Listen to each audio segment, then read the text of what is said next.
আসসালামু আলাইকুম। ওয়ালাইকুম সালাম। কেমন আছেন? ভালো আছে। শরীর স্বাস্থ্য ভালো তো আপনার? আছে।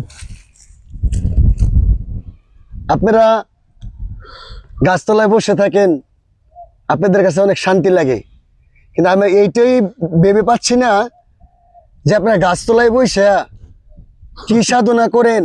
শুনছি ময়মুরবি থেকে শুনি যে সাধুরা নাকি 150 বছর, 200 বছর, 250 বছর আয়ু পায়।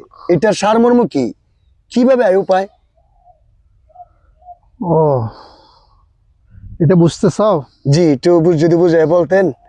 আমরা ভক্তবিন্দু যারা আছে, যারা এখনো আধ্যাত্মিক সম্বন্ধে কোনো কিছু বুঝে না, জানে না, তারা অবশ্যই আপনার কথার মাধ্যমে তাদের জ্ঞান চক্ষু খুলবে আশা করি।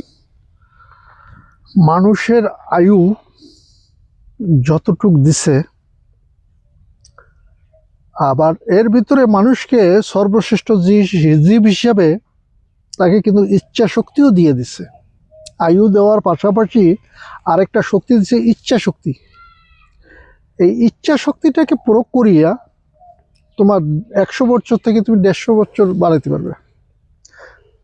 বলবে ইচ্ছা শক্তি কিভাবে প্রয়োগ করব?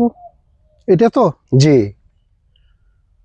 এটা হচ্ছে তুমি যে দম নিচ্ছ, শ্বাস নিতেছো, শ্বাস নাও না? জি তুমি খেয়াল করে দেখো, তুমি শ্বাস ফেলতেছো 12 ইঞ্চি আর নিতেছো কতটুক 8 ইঞ্চি। তুমি যে 12 ইঞ্চি শ্বাস ফেলতেছো আর 8 ইঞ্চি শ্বাস নিচ্ছ, তাহলে কি ঘাটতি হইতেছে? জি ঘাটতি হইতেছে।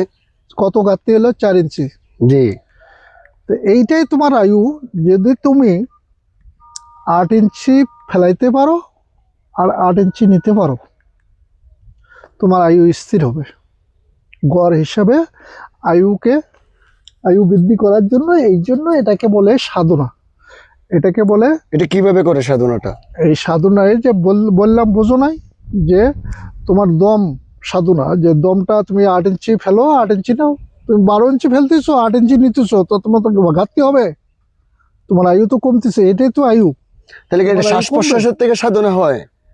দমের ঘরে না গেলে সাধনার স্তরগুলো পাবা না। সব কিছুই তোমার হাওয়ার ভিতরে, হাওয়ায় তার মেলামেশা, হাওয়ায় তার যাওয়া আসা। তোমার যদি এখন কেউ নাক মুখ চিবি ধরে, তুমি কি বাঁচবে? না। তোমার দমের ভিতরে সে থাকে, সে বিরাজমান হাওয়ার ভিতরে। হাওয়া ছাড়া সাধনা নয়। তাহলে দম নিয়ে সাধনা করলে কি মানুষ আয়ু পায়? কথাটা তুমি বুঝতে পারলে না? আমি তো দেখাই দিলাম তোমাকে।